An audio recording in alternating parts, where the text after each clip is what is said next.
আমার সাথে এসো, তোমরা মুক্তি পাবে। প্রাচীন মিশরীয় মরুভূমির বুকে জন্ম নিয়েছিল এই রোমাঞ্চকর কাহিনী। ওই সামনে সমুদ্র আর পেছনে ধেয়ে আসছে শত্রুর দল। বাইবেলে বর্ণিত এক্সোডাসের কাহিনী, মোজেসের জীবন কাহিনী, স্বজাতিদের জন্য তাঁর লড়াই, দাসত্ব থেকে তাদের মুক্ত করার কাহিনী। দি বুক অব এক্সোডাস বহু বিশ্বাসী, শিল্পী, লেখক ও ফিল্ম মেকারদের অনুপ্রাণিত করেছে। অ্যাকশন! তাদেরই একজন নির্দেশক রিডলে স্কট। অ্যাকশন! অ্যাকশন! আর আমি ওনার নতুন এক ছবিতে সামান্য এক চরিত্রে অভিনয় করেছি, Moses, Exodus Gods and Kings.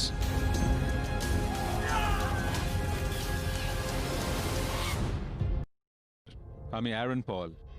পৃথিবীতে এমন অনেক মহান কাহিনী আছে যা সিনেমা, বই ও টেলিভিশনের মাধ্যমে কালজয়ী হয়ে উঠেছে। আপনারা কি মনে করেন ব্রেকিং ব্যাড সিরিজটা 100 বছর পরেও লোকেরা মনে রাখবেন? মনে রাখতেও পারেন, কিন্তু এক্সোডাসের কাহিনী কয়েক হাজার বছর ধরে মানুষের মনে টিকে রয়েছে। এ এক ঐশ্বরিক হস্তক্ষেপের কাহিনী। ঈশ্বরের সৃষ্টি করা অপ্রাকৃতিক দুর্যোগ, মাছি, ব্যাঙ ও পঙ্গপালদের মহামারী, ভয়ঙ্কর ঝড় ও সমুদ্রের দুভাগ হয়ে যাওয়া। আমাদের অভিজ্ঞ দলটিতে রয়েছেন ডেভ সামোনি, হাকিম আলুশে আর টেরি শেপার্ড। ওনারা এক ভয়ঙ্কর অভিযানে নামছেন, যেখানে ওনারা বাইবেলে বর্ণিত সেই মহামারীর মুখোমুখি হবেন একেবারে সর্বপ্রথম। আজকের পৃথিবীতে এমন অনেক বিষয় রয়েছে যেগুলো যেন বাইবেলের পাতা থেকে উঠে এসেছে। তারই একটির উন্মোচন এবার আপনাদের সামনে।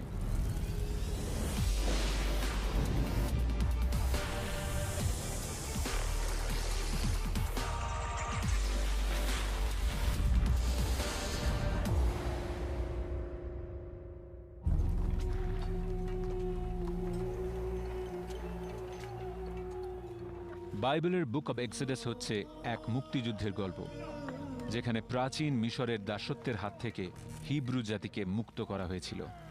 এর আইডিয়াটা হচ্ছে, আমরা একটা সময় অবরুদ্ধ ছিলাম, একটা সময় আমরা কৃতদাস ছিলাম, কিন্তু ঈশ্বর ছিলেন বলেই আমরা স্বাধীন হতে পেরেছি। আর এই গল্প সারা পৃথিবীর মানুষের মধ্যে যুগের পর যুগ ধরে অনুরণিত হয়ে আসছে। এই কাহিনীর নায়ক হচ্ছেন বাইবেলের সবথেকে বিখ্যাত এক চরিত্র, মোজেস। মোজেস সেই সময় জন্ম নেন যখন ফ্যারো ডিক্রি জারি করেছেন সমস্ত হিব্রু শিশু, তার মধ্যে পুরুষ শিশুরা যাদের বয়স 2 বছরের কম, তাদের হত্যা করা হবে। মোজেসের মা শিশু মোজেসকে একটি ঝুড়িতে রেখে নীল নদের বুকে ভাসিয়ে দেন। আর ফেরাওয়ের কন্যা মোজেসকে কুড়িয়ে পান। পালিত পুত্র হিসেবে তিনি রাজ পরিবারে পালিত হতে থাকেন। উনি হয়ে ওঠেন রামেসিসের ভাই, যিনি হবেন পরবর্তী ফ্যারো। কিন্তু রামেসিস যখন সত্যটি জানতে পারেন, তখন মোজেস মিশর ছেড়ে পালিয়ে যেতে বাধ্য হন।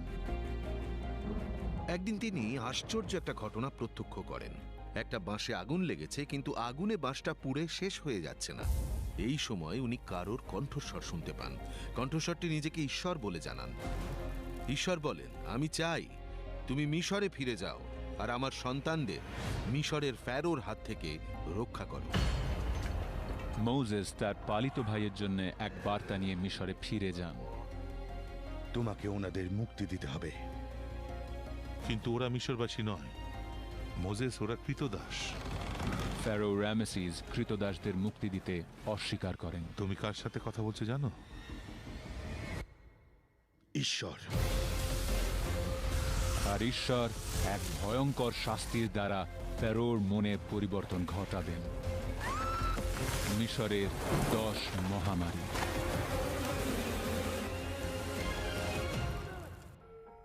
এখন ঘটনাটা হলো, আমার বাবা এক ব্যাপটিস্ট চার্চের অবসরপ্রাপ্ত পাদ্রী ছিলেন। আমি ছোটবেলা থেকেই শুনে আসছি মহাকাব্যিক এক্সোডাসের কাহিনী, মিশরের মহামারী, অনুগামীদের নিয়ে মোজেসের প্রতিশ্রুতির দেশের দিকে যাত্রা। এটা প্রতি ইস্টারের দিনে টিভিতে দি 10 কমান্ডমেন্ট দেখার থেকে অনেক বেশি কিছু ছিল। ওই পঙ্গপালের দল, ওই উকুন আর ফোঁড়ার কথা শুনে ভয় গা শিউরে উঠত। আর রেড সির ওই দ্বিখণ্ডিত হয়ে যাওয়া, সেটা তো একেবারে অবিশ্বাস্য ছিল। ওই রকম পরিস্থিতিতে ওখানে থাকাটা কেমন হতে পারে? ওর মধ্যে বেঁচে থাকা। বাইবেলের ভাষায় মহামারীর মানে হল হঠাৎ ঘটা যে কোনো দুর্যোগ। আর প্রথম যে মহামারীটি ফেরো র্যামেসিসের ওপর নেমে আসে তা ভয়ঙ্কর। পৃথিবীর দীর্ঘতম যে নদী, সেই নীল নদ লাল বর্ণের হয়ে ওঠে। প্রাচীন মিশরের জীবন ধারণের উৎস ওই নদীর জল পচা মাছে ভরে গিয়ে পানের অযোগ্য হয়ে ওঠে। অ্যানিমাল প্ল্যানেটের ডেভ সামোনি অনুসন্ধান করেন, আজকের দিনে একটা নদীর জল লাল হয়ে ওঠা সম্ভব? হলিউডে সম্ভব। এরকমটা প্রায়ই হয়ে থাকে। শ্যালার এক প্রজাতি ডাইনোফ্ল্যাজেলেটস। এদের সংখ্যা যদি বেড়ে যায় তবে ওগুলো প্রস্ফুটিত হয়ে লাল স্রোতে পরিণত হয়। এই স্রোত এক মারাত্মক বিষ বহন করে নিয়ে চলে, যার ফলে লক্ষ লক্ষ মাছ মারা যায়, আর ওই সামুদ্রিক মাছ খেয়ে মানুষেরও বিষক্রিয়া হয়। দুর্ভাগ্যবশত আমরা আজও এইভাবে প্রচুর মাছকে মরতে দেখি। আজকাল এই মড়ক আরও বেড়ে গেছে।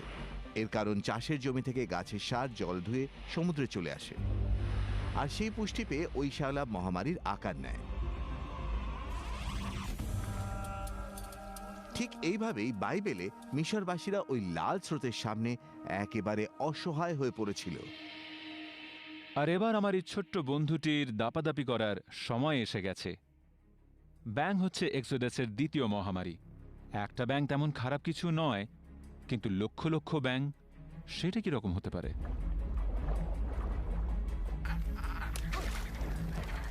এক্সডাস গডস এন্ড কিংসে রিডলি স্কট প্রচুর পরিমাণে ব্যাঙ ছেড়ে দিয়েছিলেন।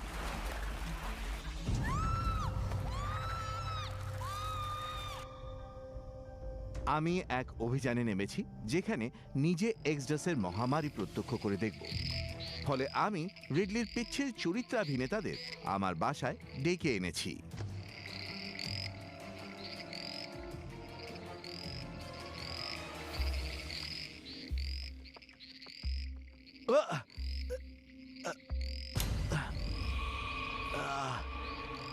সব থেকে বিচ্ছিরি হচ্ছে এই বগলেরটা আর এই কানেরটা। অনুভূতিটা বেশ মসৃণ আর সুন্দর, আর খানিকটা আবার বিচ্ছিরি, গা ঘিনঘিনে। এখন আপনার বিছানায় ব্যাঙের মহামারী ঘটার সম্ভাবনা প্রায় শূন্য। আসলে ব্যাঙেদের সমস্যা হচ্ছে ওরা এই মুহূর্তে মহামারীর উল্টো শিখরে আছে। এই উভচরদের 1/3 রোগের প্রকোপ আর বাসস্থানের অভাবে বিলুপ্ত হবার দিকে এগিয়ে চলেছে। আর আমরা ওদের অভাব বোধ করব, কারণ প্রকৃতিতেই ব্যাঙেরাই প্রথম বিপদ সংকেত জানান দেয়। ওদের সুপ্রাচীন চামড়া সহজেই বিষাক্ত রাসায়নিক শুষে নেয়। ওরা যদি অসুস্থ হতে শুরু করে, আমরাও হয়তো তারপর অসুস্থ হতে থাকবো। আর এটাই সব নয়, ব্যাঙেরা জীবনচক্রের এক গুরুত্বপূর্ণ অংশ। ওরা যে পোকাদের খায় আর ওই ওদের যারা খায়, সেই বড় প্রাণীদের মধ্যেকার যোগসূত্র। এটা ভুলবেন না, আমরা কিন্তু এক্সোডাসের কাহিনী সত্যিই ঘটেছিল কিনা তা দেখতে বসিনি। এই বিতর্কটা আমরা বিশেষজ্ঞদের ওপরই ছেড়ে দিচ্ছি। আমরা খালি দেখতে চাই ওই রকম ঘটনার মধ্যে পড়াটা কেমন হতে পারে আজকের দিনে। পিচ্ছিল ওই ব্যাঙেরা যদি আপনাকে আতঙ্কিত করতে না পারে, পরের দুটো মহামারী নিঃসন্দেহে তা পারবে। গা শিউরে ওঠা পোকার দল। প্রথমে আসে উকুন, রক্তচোষা যে পোকারা আপনার চুল বা শরীরে বাসা বাঁধে। সমগ্র ইতিহাস জুড়ে এরা সৈন্যবাহিনীকে জ্বালিয়ে মেরেছে আর ভয়ঙ্কর সব রোগ ছড়িয়েছে। এরপর আসে মাছিরা। দেব সামোনি এমনিতে জঙ্গলের রাজাদের মুখোমুখি হতে অভ্যস্ত। আমাকে দেখতে পেয়েছো? আমি তোমাকে পাচ্ছি। আজ উনি আস্তাকুড়ের রাজাদের মুখোমুখি হবেন। বুক অফ এক্সোডাসে রয়েছে, ঈশ্বর বলেন, তুমি যদি আমার ভক্তদের মুক্তি না দাও, তাহলে আমি মাছিদের ঝাঁক ছেড়ে দেব তোমার ওপর, তোমার লোকেদের ওপর, আর তোমার বাড়ির ভিতরেও। আজ একটা জায়গায় পাগল করার মতো মাছির মহামারী দেখা যেতে পারে, আর সেটা হলো অস্ট্রেলিয়ার আউটব্যাক, যেখানে বুশ ফ্লাইদের হাত থেকে পালানোর কোনো উপায় নেই। একদলা গোবরই 2000-এরও বেশি বুশ ফ্লাইয়ের নার্সারি হবার পক্ষে যথেষ্ট। আর অস্ট্রেলিয়াতে 2 কোটিরও বেশি গরু রয়েছে। গ্রীষ্মের উত্তপ্ত দিনে কোটি কোটি বুশফ্লাইয়ের বাচ্চার জন্ম হতে পারে। পাগলামি মনে হলেও আমি নিজে এই অভিজ্ঞতাটা পেতে চাই, তাই আমি নিজেই আমার নিজস্ব একটা মাছির মহামারী সৃষ্টি করব। এই কৌটোগুলোতে রয়েছে 20,000 আমেরিকান হাউস ফ্লাই। এখন কোনোভাবে এই মাছিগুলোকে আমার উপর আনতে হবে, যাতে ওই মহামারীটার পুনর্নির্মাণ করতে পারি। আর এই হচ্ছে আমার সলিউশন।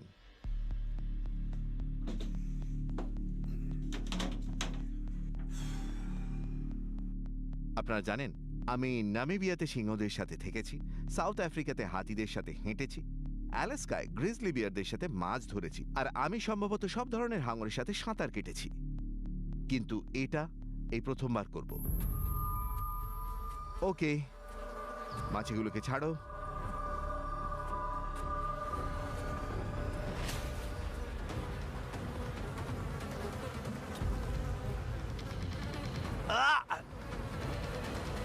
বিচ্ছিরি আইডিয়া। আমি এখন মুখ খুলতে চাই না, কারণ এই মাছিগুলো এখন আমার মুখের ভিতর ঢুকতে চাইছে। একটা ঢুকেছে, কিন্তু ওদের এটাই জন্মগত অভ্যেস। আমার ঘাম ও লালা থেকে পুষ্টিকর উপাদান পেতে চাইছে, মরিয়া হয়ে কোনো যৌন সঙ্গীকে খুঁজছে, আর তারপর কোথাও একটা ডিম পারবে। যদি আপনার গায়ে একটা মাছি বসে আর সেটা গুটি গুটি চলে বেড়ায়, তাহলে কেমন লাগবে? এদিকে আমার সারা শরীরে যেখানে যেখানে খোলা চামড়া আছে সেখানে ওরা চলে বেড়াচ্ছে, শিরশির করছে গাটা একদম। অবস্থা কঠিন হয়ে যায় যখন ওরা আপনার কানে ঢোকে বা নাকে ঢোকে। হাউস ফ্লাইরা প্রেম করার ব্যাপারেও ওস্তাদ। ওরা টানা 15 মিনিট ধরে প্রতিক্রিয়া করতে পারে। আর মনে রাখবেন, ওদের আয়ু কিন্তু মাত্র 4 সপ্তাহ। দাঁড়ান দাঁড়ান দাঁড়ান, একটু অঙ্ক কষে দেখি। যদি মানুষেরা এই মাছিদের মতো যৌনক্রিয়া করত, তাহলে 9.5 দিন ধরে আমরা সঙ্গম করতাম। এই মাছিগুলো সত্যি খুব নোংরা। হ্যাঁ, আরেকটা জিনিস বলছি আপনাদের, এই যে এত মাছি আমার গায়ে বসে আছেন দেখছেন, এরা আসলে একটা না বা দুটো জিনিসের জন্য অপেক্ষা করছে। এক, ওরা অপেক্ষা করছে কখন আমি বাথরুমে যাব বড় কাজটা করার জন্য, আর ওরা আমার মরে যাবার অপেক্ষা করছে। দুটো ক্ষেত্রে এমন এক পরিস্থিতি তৈরি হবে যেখানে ডিম পাড়ার মতো ওরা চমৎকার স্থান পাবে। কিন্তু কি জানেন, এই দুটোর একটাও এখন আমার করার ইচ্ছে নেই। আমি এই মাছিদের কিন্তু খুব বেশ কাছ থেকে দেখছি, কিন্তু তা আমার এক বন্ধুর তুলনায় কিছুই নয়। ইনি doctor Michelle Trautwein, California academy of সায়েন্সের একজন ফ্লাই কিউরেটর। তাহলে মিশেল, প্রথমে আমি একটা প্রশ্ন করতে চাইছি, কারণ এই সবগুলো আমাকে মেরে ফেলতে চাইছে, কিন্তু মাছিদের মধ্যে কোনো ভালো কিছু আছে কি? মাছিরা অনেক ভালো কাজ করে। পৃথিবীতে লক্ষ লক্ষ প্রজাতির মাছি আছে। ওরা যে কাজটা করে তা হলো, যে গাছ থেকে আমরা চকলেট পাই সেটাকে পরাগ নিষিক্ত করে। ফলে মাছি না থাকলে আমরা চকলেট পাবো না। আচ্ছা, কিন্তু ওরা কি রোগ বহন করে বা ওই রকম কিছু? এই মুহূর্তে আমাকে ওরা ছেকে ধরেছে, আমি কি অসুস্থ হয়ে যাবো নাকি? এই মাছিগুলো নিয়ে আমার তেমন ভয় নেই। ওদের ক্ষেত্রে একমাত্র ঝুঁকি হলো যে ওরা বিষ্ঠা বা মরা জন্তুর উপর বসে, তখন ব্যাকটেরিয়া বহন করে আনে। আশা করি এই মাছিগুলো পরিচ্ছন্নই। ওরা নিশ্চয়ই বিষ্ঠায় বসেনি। শুধু একটা মাছি তার পায়ে বিষ্ঠা থেকে 60 লক্ষ জীবাণু বহন করতে পারে, আর আপনার গায়ে আরো কয়েক লক্ষ জীবাণু চলে আসবে যদি ওরা যা খেয়েছে তা একবার বমি করে। আপনি যদি দীর্ঘক্ষণ মাছির মহামারীর মধ্যে দাঁড়িয়ে থাকেন, যা মিশরবাসীদের নিশ্চয়ই করতে হয়েছিল একটা সময়, আপনাকে দুপুরের খাবার তো খেতেই হবে। হ্যাঁ, দুপুরের খাবার। আমি কিছু অর্ডার দিলাম, একটা বার্গার আর একটা শেক।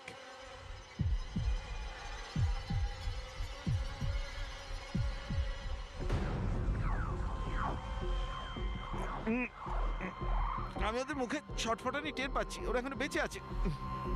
আরে, একটা স্ট্রয়ের মধ্যে চলে গেছে।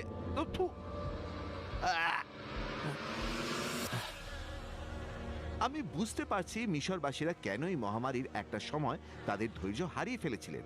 আমি তো খেতেই পারছি না। মাছিরা মানুষের বিষ্ঠা খেয়ে লক্ষ লক্ষ বছর বেঁচে আছে, আর ওরা খুব শিগগিরই বিলুপ্তও হয়ে যাবে না।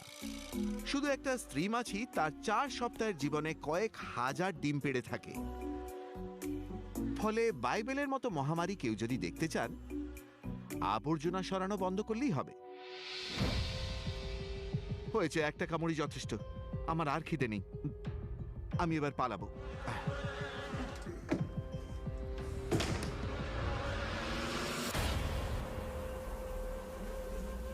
আপনাদের কি মনে হয় তাহলে কি মাছের ওই মহামারী ফ্যারোয়ের মত বদলাতে পেরেছিল? না, উনি অবিচল থাকেন। ফলে আরও শাস্তির কোপ নেমে আসে। দশম মহামারীর পঞ্চমটি মিশরের সমস্ত গবাদি পশুদের মেরে ফেলে। ফলে এবার মিশরীয়দের গায়ে আঘাতটা একটু জোরেই লাগে, কারণ এটা আর পোকার মতো বিরক্তিকর কিছু নয়। এটা এবার আপনার গবাদি পশু, আপনার পোষা জন্তুরা, যা আপনি খেয়ে থাকেন, যা আপনি বিক্রি করেন। মিশরবাসীদের ক্ষুধার্ত থাকতে হয়। তাহলে আজ এটা কি করে করা সম্ভব? আমরা মিশরবাসীদের মতো খাদ্যের ব্যাপারে স্বয়ংসম্পূর্ণ একেবারেই নই। বিশ্বায়নের কারণে আমাদের খাদ্যের সরবরাহ অন্যরকম। বেশিরভাগই টিকে থাকার জন্য বড় বড় দোকানের ওপর নির্ভর করি। ফলে আমাদের ওই খাদ্যের সরবরাহ যদি বন্ধ হয়, আমরা বিরাট বিপদে পড়ব। গ্রসারি স্টোরগুলো মোটামুটি 3 দিনের খাদ্য তাদের স্টকে রাখে। চতুর্থ দিন তাকগুলো খালি হয়ে যাবে, তখনই প্যানিকটা সৃষ্টি করবে। ক্যাটরিনা হ্যারিকেনের পর বন্যার কারণে খাদ্যের সরবরাহ আসা থমকে গিয়েছিল, আর নিউ অর্লিন্সের ক্ষুধার্ত জনতা তখন খাদ্য আর পানীয় লুট করা শুরু করেছিলেন। লোকেরা নিজেদের পরিবারের মুখে খাদ্য জোগানোর জন্য নিজেদের মধ্যে মারামারি শুরু করে দিয়েছিলেন। টিকে থাকার জন্য এটা মানুষের সহজাত প্রবৃত্তি। সত্যি বলতে বিশেষজ্ঞরা বলেন আমরা সকলেই অরাজকতা থেকে 9টা ভোজন দূরে থাকি। আর তারপর থেকে অবস্থা ক্রমশ খারাপ হয়। সাবধান হয়ে যান, একটা ঝড় আসছে।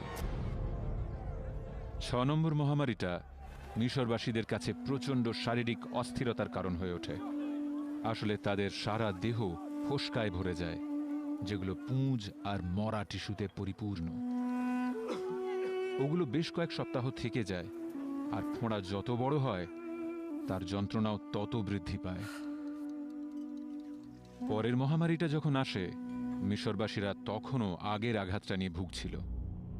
এক্সোডাসের 7ম মহামারীটা ছিল বজ্রবিদ্যুৎ ও শিলাবৃষ্টি সমেত এক প্রচণ্ড ঝড়। প্রচণ্ড ঝড় প্রায়শই দেখতে পাওয়া যায়। প্রকাণ্ড সাইজের শিলা তবু কম দেখা যায়। আজ অবধি দেখা সবচেয়ে বড়টা এই এতটা বড় ছিল। আউচ! এক্সোডাস গডস অ্যান্ড কিংসে আকাশ থেকে গুলি বৃষ্টির মতো শিলাবৃষ্টি মিশরকে গুঁড়িয়ে দিয়েছিল। এই ধরনের দুর্যোগের মুখোমুখি যিনি প্রায়ই করে থাকেন, তিনি হলেন ডিসকভারি চ্যানেলের টেরি শ্যাপার্ড, যিনি ইউএস আর্মির স্পেশাল ফোর্সেসের মাস্টার সার্জেন্ট। আমাদের 7ম মহামারীর গুলি বৃষ্টির মধ্যে টিকে থাকতে উনিই এগিয়ে যাচ্ছেন। বজ্র বিদ্যুৎ সহ ঝড় ছাড়া শিলাবৃষ্টি হয় না। শক্তির এই ঘূর্ণায়মান গোলাগুলো, যা কিউমুলোনিম্বাস ক্লাউড নামে পরিচিত, মারাত্মক আপড্রাফটের সৃষ্টি করে। ঘন্টায় প্রায় 160 কিলোমিটারের বেশি গতির বাতাস বৃষ্টিকে ঠেলে বায়ুমণ্ডলের শীতলতর অংশে তুলে নিয়ে যায়। জল মারাত্মক ঠান্ডা হতে হতে যখন -40 ডিগ্রিতে পৌঁছে যায়, তখন শিলার সৃষ্টি হয়। আপড্রাফট যত তীব্র হবে, শিলার আকারও তত বড় হবে। ফলে আমি আমার আদর্শ ঝড়টা নিজেই তৈরি করে নেব। হলিউডের স্পেশাল এফেক্টের ওস্তাদদের থেকে একটু সাহায্য নিয়ে। প্রথম লক্ষ্য হচ্ছে যাকে বলে ব্রেকিং উইন্ড, তার মুখোমুখি হওয়া, ঘন্টায় প্রায় 80 কিলোমিটার গতিতে। আর আমার হাতে থাকছে একটা অ্যাটম মনিটর, যাতে আমরা বাতাসের গতিবেগ দেখতে পারি। ঝড় আসতে চলেছে। আমরা ঘন্টায় প্রায় 16 কিলোমিটার দিয়ে শুরু করছি। তারপর ঝড়টার মাত্রা ক্রমশ বাড়বে, যতক্ষণ না আমি আর দাঁড়িয়ে থাকতে পারছি। অ্যাটম মনিটরে দেখা যাচ্ছে ঘন্টায় এখন মাত্র প্রায় 97 কিলোমিটার। একটু বেশি বেগে ঝড়টা বইছে, আর দাঁড়িয়ে থাকার জন্য আমাকে ঝুঁকে পড়তে হচ্ছে। খুব জোরে বইছে। ক্যাটরিনা ঝড় যখন একেবারে শিখরে উঠেছিল, বাতাসের গতি এর 3 গুণ বেশি ছিল, ঘন্টায় প্রায় 280 কিলোমিটার। বেশ ঝোড়ো বাতাস, কিন্তু মারাত্মক বৃষ্টি ছাড়া কি ভয়ঙ্কর ঝড় হতে পারে?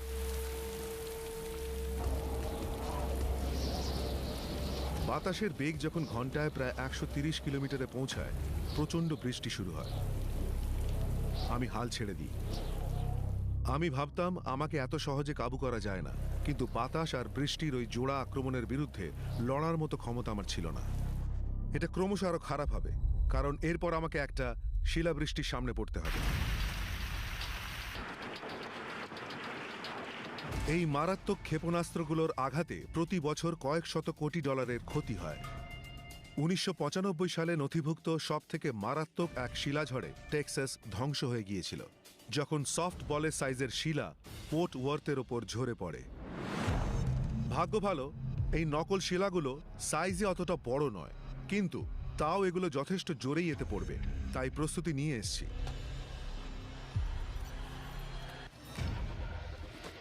আমি এখন রেডি।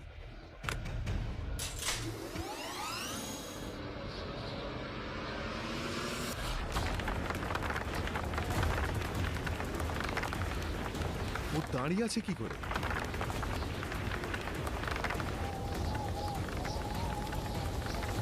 প্রকৃতিতে এই ক্ষেপণাস্ত্রগুলো মাটিতে পড়ার আগে ঘন্টায় প্রায় 160 কিলোমিটার গতিবেগে পৌঁছে যায়। যথেষ্ট হয়েছে ভাই, আমি হাল ছাড়লাম। যদি আমার মাথায় হেলমেটটা না থাকতো, নিশ্চিত আমার মাথাটা ফাটতো। একবার ভেবে দেখুন, প্রাচীন মিশরে যে লোকগুলো মাটির কুটিরে থাকতো তাদের কি হয়েছিল। স্বর্গীয় এই আদেশনামা ওই বাড়িগুলোকে ধ্বংস করে ফেলেছিল।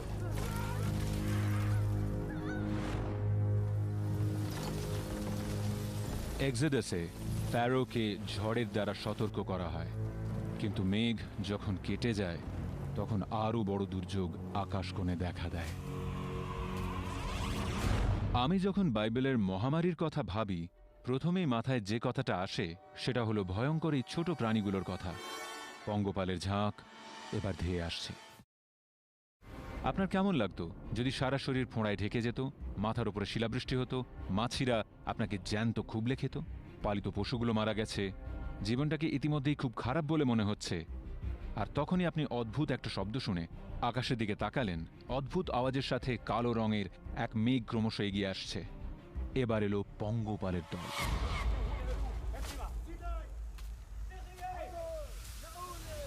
আজ ওদের মুখোমুখি হবেন একজন অসীম সাহসী ব্যক্তি, যিনি মারাত্মক অসুবিধাজনক পরিস্থিতিতে পড়বেন। হাকিম আলুশেই, যিনি সায়েন্স চ্যানেলে নিয়মিত নিজস্ব যোগদান করে থাকেন, আর যিনি ফ্লোরিডা ইনস্টিটিউট অব টেকনোলজির একজন অ্যাস্ট্রোফিজিক্সের অধ্যাপক।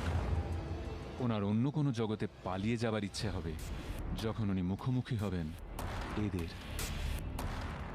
পঙ্গপাল, এই সেই মহামারী যা আমাদের দুঃস্বপ্নের মতো তাড়া করত। এই পোকাগুলো এতই বিপজ্জনক যে কোনো পারমিট ছাড়া ওদের আমেরিকার সীমান্তে নিয়ে আসাটা একেবারেই অবৈধ কাজ। প্রফেসর গ্রেগ সোর্ড এই চির অতৃপ্ত পোকাদের ব্যাপারে আমেরিকার একজন অগ্রণী বিশেষজ্ঞ। আচ্ছা গ্রেগ, আজও কি ওরা অতটাই বিপজ্জনক যেমনটা ওরা বাইবেলের সময় ছিল? অবশ্যই হ্যাঁ, এটা বলা যায় যে পঙ্গপালদের এই পৃথিবীর প্রতি 10 জনের মধ্যে একজনের ক্ষতি করার ক্ষমতা আছে, আর একমাত্র অ্যান্টার্কটিকা ছাড়া সমস্ত মহাদেশে ওরা ঝাঁকে ঝাঁকে ঘুরে বেড়ায়। ফলে পঙ্গপালদের নিয়ন্ত্রণ করার ব্যাপারে আমরা বাইবেলের সময় থেকেই একেবারে ভালো জায়গায় নেই। পঙ্গপাল হলো এক ধরনের গঙ্গা ফড়িং যাদের মেজাজ খুবই বিশ্রী। যদি সংখ্যায় ওরা খুব বেড়ে যায় তখন ওদের রাগ হয় আর ওরা ঝাঁক বেঁধে ওড়া শুরু করে। অনেকেই ওদের এই চেঞ্জিং বিহেভিয়ারকে ডক্টর জ্যাকল অ্যান্ড মিস্টার হাইডের সঙ্গে তুলনা করেন। যখন ওরা একা থাকে তখন ওরা ছোট্ট সাধারণ একটা গঙ্গা ফড়িংয়ের মতো আচরণ করে। ওরা এক জায়গায় বসে থাকে, খুবই লাজুক প্রকৃতির।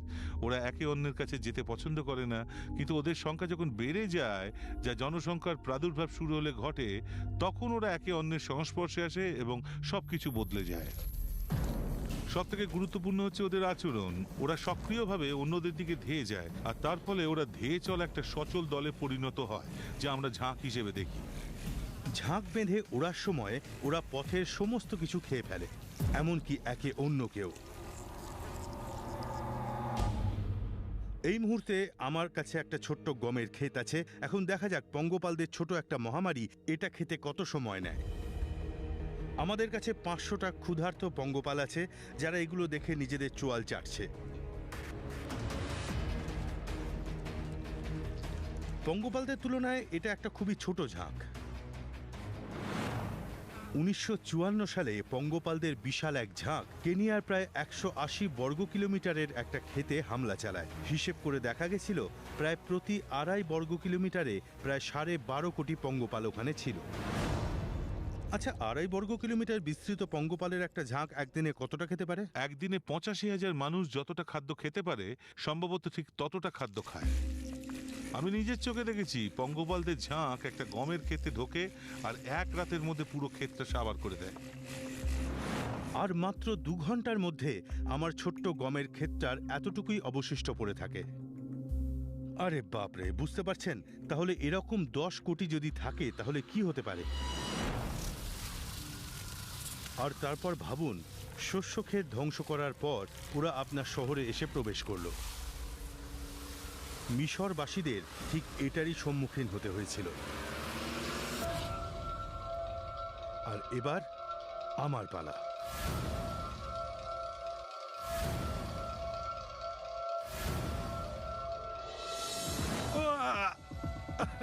না বাবারে, পাচ্ছি না। ও খুব সাংঘাতিক। এগুলো আমার সারা শরীর বেয়ে উঠছে, আমার ঘাড়ে পৌঁছে গেছে, যেখানে ওগুলো মানে ওদের কাঁটাওয়ালা পাগুলোর জন্য আমার শরীর শিরশির করে উঠছে। এইগুলোকে এবার আমাকে সরাতে হবে।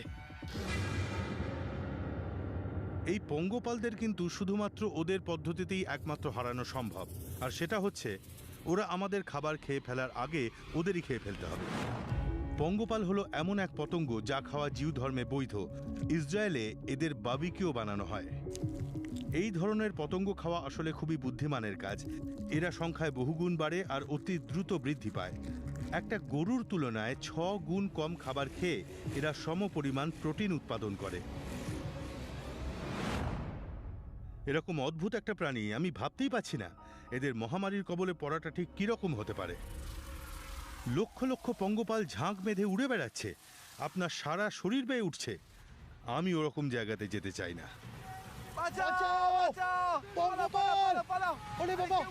দেখলেন আপনারা, পঙ্গপালের এরকম আক্রমণের পর ওটা পতির জমিতে পরিণত হয়। কিন্তু এখনো 2টো মহামারী বাকি আছে, আর এই 2টো মহামারী ফ্যারোকে একেবারে খাদের কিনারায় ঠেলে দেয়।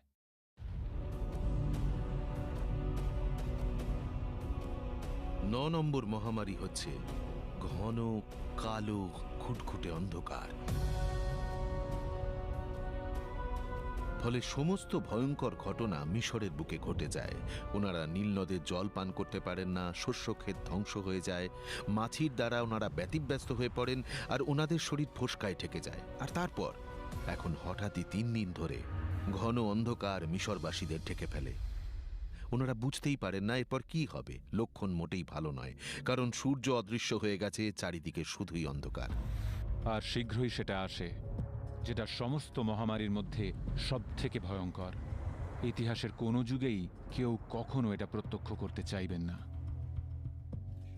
আমি তোমাকে বলতে এসেছি যে এরপর এমন কিছু ঘটবে যা আমার নিয়ন্ত্রণের বাইরে।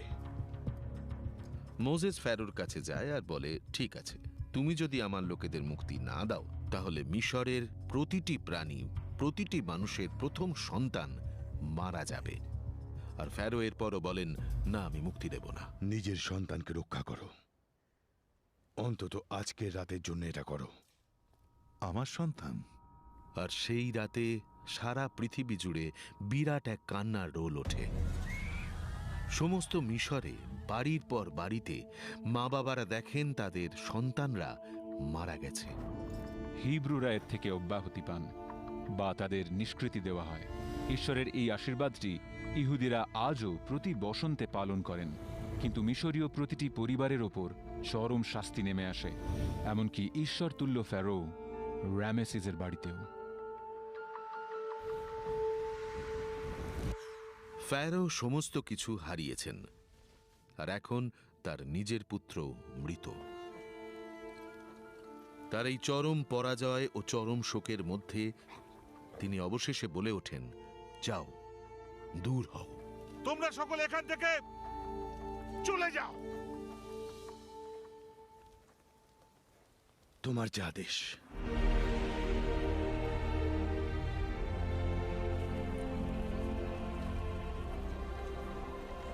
আর তার ফলে হিব্রুরা দলবদ্ধভাবে উঠে দাঁড়ান আর চলে যান। এক্সোডাস বা দলবদ্ধ প্রস্থান শুরু হয়। কিন্তু বেশিক্ষণ লাগে না, রামেসিসের মনে হয় উনি মারাত্মক ভুল করেছেন। ক্ষমা করবেন, কিন্তু আমরা যদি 4 লক্ষ কৃতদাসকে আবার অধিকার করতে যাই, আমরা কিছুই নতুন করে অধিকার করছি না। ফ্যারো আর ওনার সৈন্যরা দ্রুত পশ্চাৎধাবন করতে শুরু করেন।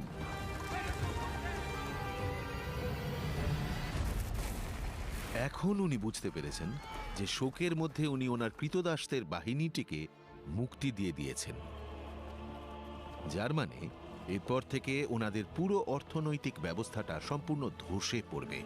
ওটা ছিল কৃতদাসদের ওপর নির্ভরশীল এক অর্থনীতি। তাহলে কি করে আপনি লক্ষ লক্ষ দাসদের ফিরে পেতে পারেন? সৈন্যবাহিনীকে তলব করে আপনি রথগুলো একত্রিত করবেন, সৈন্যবাহিনীকে একত্রিত করবেন আর ওনাদের ধাওয়া করবেন।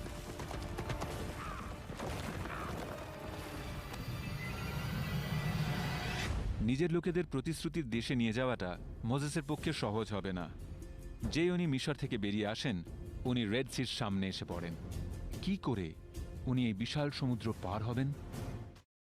সকলে প্রস্তুত হও, আমরা এখানে পার হব, এগিয়ে চলো সকলে। এক্সোডাস গডস অ্যান্ড কিংসে দেখানো হয়েছে রেড সি বিশাল এক ভাঁটার মতো পিছনে সরে যায়, আর মোজেসরাও মুক্তির জন্য এক নিরাপদ রাস্তা পেয়ে যান। সেটা কেমন হতে পারে? হাকিম আলুশেই পৃথিবীর বৃহত্তম ভাঁটার ভিতর দিয়ে নিজের নিরাপদ রাস্তা খুঁজতে বেরিয়েছেন। ইতিহাসের ছোট্ট একটা তথ্য হয়তো আপনাদের জানা নেই। দেখা গেছে মোসেসই ইতিহাসের একমাত্র ব্যক্তি নন যিনি রেড সি অতিক্রম করেছিলেন। 1798 সালের 28শে ডিসেম্বর আরেকজন ব্যক্তি এই সমুদ্রকে সরে যেতে দেখে পার হওয়ার সিদ্ধান্ত নেন, আর তিনি হলেন নেপোলিয়ন। মিশরে হামলা চালানোর সময় নেপোলিয়ন আর তার সৈন্যবাহিনী রেড সির সংকীর্ণ এক অংশ ধরে পারাপার করেছিলেন, যার নাম সুয়েজ। কিন্তু জোয়ারের জল যখন ছুটে আসে তখন সৈন্য আর ঘোড়াগুলো সেই জলে আটকে পড়েছিল। সৌভাগ্যক্রমে ওনারা একটুর জন্য পেরিয়ে আসতে পেরেছিলেন, না হলে ইউরোপের ওই ছোটখাটো জেনারেলের সৈন্যবাহিনী জলে ভেসে যেত। তাহলে আজ আমরা পৃথিবীর সবথেকে বড় জোয়ার ভাটা কোথায় দেখতে পাবো? ঠিক এইখানে, নোভা স্কটিয়ার এই বে অফ ফান্ডিতে। আর কয়েক মিনিটের মধ্যেই জোয়ার শুরু হবে। আমি আমার ডিঙি এখানে বেঁধে রেখেছি, আর আমি এখন সেটাই করব যা কোনো ভালো বিজ্ঞানী এই রকম পরিস্থিতিতে করতে পারেন। আমি বসে থাকব, রিল্যাক্স করব আর জল আসতে দেখব। ভাটা শুরু হবে সন্ধে 6:34 ফলে আমাকে 6 ঘন্টা অপেক্ষা করতে হবে। কয়েকশো কোটি বছর আগে জোয়ার ভাটা আরো অনেক বড় ছিল। তার কারণ তখন চাঁদ সবে গঠিত হয়েছে, আর পৃথিবী থেকে ওটার দূরত্ব আজকের থেকে প্রায় অর্ধেক ছিল। সেই সময় জোয়ার ভাটা ফুটে মাপা হতো না, মাপা হতো কিলোমিটারে। আজকের জোয়ার ভাটা অত মারাত্মক আকারের হয় না, ফলে আমার মতে পুরো জিনিসটা আমাদের একটু দ্রুত দেখা দরকার। টাইম ল্যাপস ফুটেজের সাহায্যে আমরা দেখতে পাচ্ছি ভাটার টানটা কতটা নাটকীয়। দেখে মনে হচ্ছে কেউ যেন বন্দরের নিচের প্লাগটা খুলে দিয়েছে। আমরা এখন ভাটায় রয়েছি, যেখানে ছিলাম তার থেকে আমি প্রায় 10 মিটার নিচে চলে এসেছি। আমার মনে হয় এবার এটা থেকে নামা উচিত।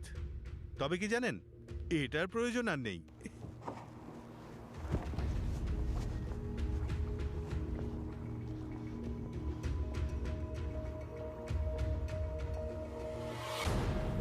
উপসাগরটার আকৃতি লম্বা একটা টানেলের মতো, যার ফলে জোয়ার ভাটা দুটোরই টান তীব্র হয়। পৃথিবীর সমস্ত পরিষ্কার জলের নদীর মিলিত পরিমাণের থেকেও এখানে বেশি জল ঢোকে ও বেরোয়। দিনে দুবার এই উপসাগরটা অদৃশ্য হয়ে যায়। পড়ে থাকে 800 মিটারের থেকেও বিস্তৃত বালির একটা সমতল ভূমি। ভাবুন তো, যদি সমুদ্রকে এভাবে পিছিয়ে যেতে দেখেন, আর যদি ভাবেন একদল খারাপ লোক আপনাকে তাড়া করে আসছে আর আপনার কোথাও যাওয়ার জায়গা নেই, আপনি কি নিরাপত্তার সন্ধানে পারাপারে ঝুঁকি নেবেন? আমি তো নিশ্চয়ই নেব। বাইবেলের ইতিহাসের একটি উজ্জ্বলতম মুহূর্ত হল মোজেস তার সঙ্গীদের নিয়ে রেড সি পার হচ্ছেন। কিন্তু এক্সোডাসের আরও একটি অভিজ্ঞতার কথা এই গল্পে এখনও বাকি। স্পেশাল ফোর্সের টেরি শ্যাপার সমুদ্রের সাথে লড়াই করতে এগিয়ে চলেছেন।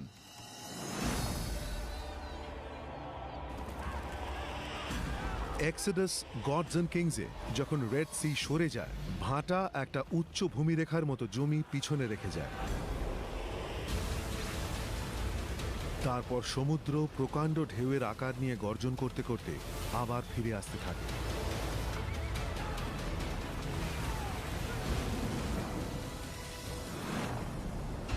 উন্মুক্ত সমুদ্রে প্রবল ঢেউ প্রায় ৩০ মিটারের কাছাকাছি উচ্চতায় পৌঁছতে পারে, যার একটা ধাক্কাতেই বড় বড় জাহাজ ডুবে যায়। ২০০৫ সালে যখন ডেডলিয়েস্ট ক্যাচের শুটিং চলছে, একটা প্রবল ঢেউ একটা কাঁকড়া ধরার বোটকে ধাক্কা মারে, যেটার উচ্চতা ছিল প্রায় ১৮ মিটার।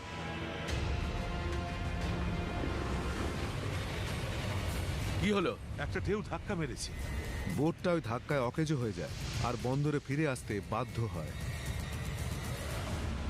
উপকূলের কাছাকাছি সুনামির ঢেউ প্রচুর মৃত্যু ও প্রচুর ক্ষয়ক্ষতির কারণ হয়ে ওঠে। ২০১১ সালের জাপানিজ সুনামিতে কিছু কিছু জায়গায় এমন ঢেউ দেখা যায় যা ঝড়ের ফলে সৃষ্টি হওয়া বিশাল সার্ফ ওয়েভের মতো দেখিয়েছে। মারাত্মক তফাৎটা হচ্ছে সুনামি শুধু উপকূলেই আটকে থাকে না, এই অনেকটা যেন একটাই নির্মম তরঙ্গোচ্ছ্বাসে গোটা সমুদ্র তলটাই ফুলে ওঠে, যা অনেক সময় আধ ঘন্টা ধরে স্থায়ী হয় ও ডাঙার অনেক গভীর পর্যন্ত ভাসিয়ে নিয়ে যায়। পেশার কারণে আমি অনেক ভয়ঙ্কর জিনিস করেছি, কিন্তু সত্যিকারের একটা সুনামির সামনে দাঁড়িয়ে থাকা আমি কখনোই সেটা করতে পারবো না। কিন্তু সমুদ্রের এই ভয়ঙ্কর ও নির্মম শক্তি পরখ করার আরেকটা উপায় আছে, আর সেটা হলো এই বিচে, অরেঞ্জ কাউন্টি ক্যালিফোর্নিয়ার একেবারে মধ্যস্থলে ভয়ঙ্কর এক ঢেউ আছড়ে পড়ে, যাকে ওরা বলে দ্য ওয়েজ। দি ওয়েজ মারাত্মক হিংস্র। এটা খুবই অগভীর জলের ওপর আছড়ে পড়ে, আর এটা কাউকে বেঁচে ফিরতে দেয় না। দুবাই যেমন এক জায়গা যা নিয়ে ছেলে খেলা চলে না। এখানে একটা ভুল করবেন আর আপনাকে হয়তো অ্যাম্বুলেন্সে চেপে বাড়ি ফিরতে হবে। রবি ক্রফোর্ড একজন প্রাক্তন পেশাদার সার্ফার। উনি বলতেন দি ওয়েজ হচ্ছে ওনার হোম টার্ফ। আজ রবি ক্যামেরার পিছনে কাজ করছেন, নিজেকে ঢেউয়ের হাঁ মুখের ভিতরে ছুঁড়ে দেন ওগুলোর ছবি তোলার জন্য। তাহলে আপনি সার্ফিং করতে করতে এইভাবে ছবি তোলার সিদ্ধান্তটা নিলেন কবে থেকে? আমি একদিন একটা ক্যামেরা নিয়ে সমুদ্র নামি, ভালো ছবি তুলি আর সেটা বিভিন্ন লোককে দেখাই, দেখে ওদের ভালো লাগে, আর এভাবেই শুরু হয়। আর ফিরে তাকাতে হয়? আর ফিরে তাকাইনি। আপনি কি এই কাজ করতে গিয়ে আঘাত পেয়েছেন? আমার হাঁটু ভেঙেছে, আমার পিঠে খুব বাজে আঘাত পেয়েছি, মুখে জল এত জোরে এসে ধাক্কা মারে যে আমার ডান চোখের পিছনে ইনফেকশন হয়ে যায়। আমার ব্রেনের 2 মিলিমিটারের মধ্যে লেগেছিল, প্রায় মরেই যাচ্ছিলাম। হ্যাঁ, তাও আপনি এটা করছেন? হ্যাঁ, কাজটা আমি বুঝতে ভালোবাসি, পারছি। তাই এছাড়া আপনি যেতেই বাঁচতে হবে। পারবেন না। হ্যাঁ। যারা এখানে সার্ভ করতে আসেন তারা সাধ্যমতো চেষ্টা করেন এই দৈত্যটার পথ এড়িয়ে যেতে। আজ আমার মিশন হচ্ছে রবিকে গাইড বানিয়ে আমি এই ইম্প্যাক্ট জোনটায় ঢুকবো। আমার পেটের ভিতরটা এমন করছে ঠিক যেমন যখন একটা প্লেনের র্যাম্প খুলে গেলে হয়, আর আমি জাম্প দেওয়ার জন্য রেডি হয়ে গেছি। প্রস্তুতি নেওয়া হয়ে গেছে, এবার আমার আর সমুদ্রের লড়াই।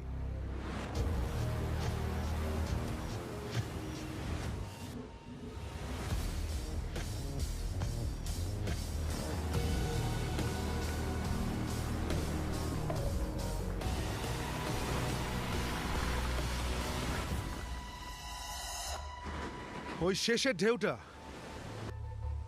সত্যি একটা জলের দেওয়ালের মতো আমার মুখে ভেঙে পড়ে, আর 1 সেকেন্ডের জন্য আমার মনে হয় আইডিয়াটা খুব খারাপ ছিল।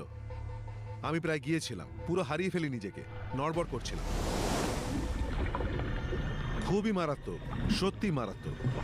আর আপনি যদি সামান্য ভুল করেন আপনার ঘাড় ভেঙে যাবে। দ্বিতীয় রাউন্ডের জন্য আবার রিংয়ে নামি, আর ওটাকে আমি দেখতে পাই। দিনের সব থেকে বড় ঢেউটা আসছিল, আর ওর গায়ে আমার নাম লেখা ছিল।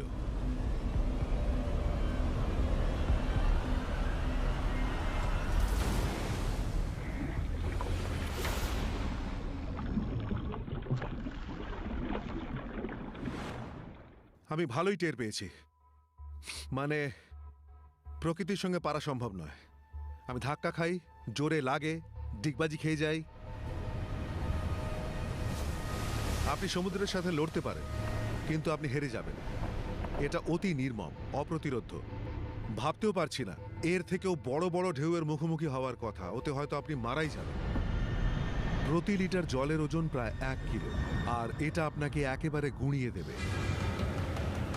কিন্তু সুনামির আসল খুনি ঢেউ বা জল নয়, ওর সাথে আসা আবর্জনার টুকরো। ঢেউয়ের সাথে আসা বিশাল পরিমাণ কাঠ ও ধাতব জিনিসগুলো যেদিকেই যাবে সব কচুকাটা করতে করতে যাবে। ওর হাত থেকে বাঁচা খুবই কঠিন। আর ভেবে দেখুন, রেড সি আপনার দিকে ধেয়ে আসছে, যার মধ্যে আছে রথ, ঢাল আর প্রচুর তলোয়ার। শেষ পর্যন্ত ফেরোর সৈন্যবাহিনীর বাঁচার আর কোনো আশা থাকে না।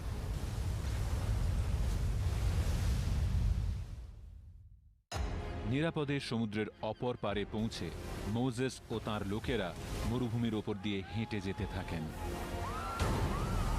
বাইবেল অনুযায়ী ওনাদের 40 বছর সময় লেগেছিল, কিন্তু শেষ পর্যন্ত ওনারা প্রতিশ্রুতির দেশে পৌঁছে স্বাধীনতা পান। আমার মনে হয় এক্সোডাসের কাহিনী আজকের মানুষের মধ্যেও অনুরণিত হয়। মার্টিন লুথার কিং এটা ব্যবহার করেছিলেন। এক্সোডাসের সাথে সাদৃশ্য আছে এমন অনেক কথাই নিপীড়িত মানুষেরা স্বাধীন মানুষদের উদ্দেশ্যে বলেছেন।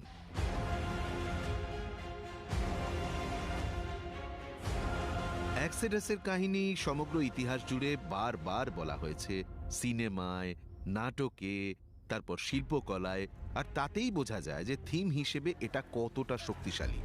মুক্তির ভাবনা, স্বাধীনতার ভাবনা, আশার ভাবনা।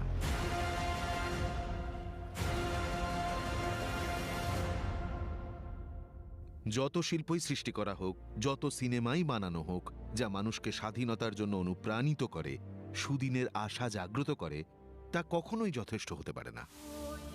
ভয়ঙ্কর 10টি মহামারী থেকে সমুদ্র পারাপারের এক মহান যাত্রা। তোমরা তৈরি হও। এক্সোডাসের কাহিনী এক বেপরোয়া ও ভীতিপ্রদ যাত্রা। আমাদের নিজস্ব এই প্রয়াসটিতেও টিকে থাকা সহজ ছিল না, একেবারে দুর্বিষহ। আর আমরা যা দেখলাম তা প্রায় সত্যি সত্যি ওই ঘটনাগুলোর মধ্যে গিয়ে পড়ার মতনই এক অভিজ্ঞতা।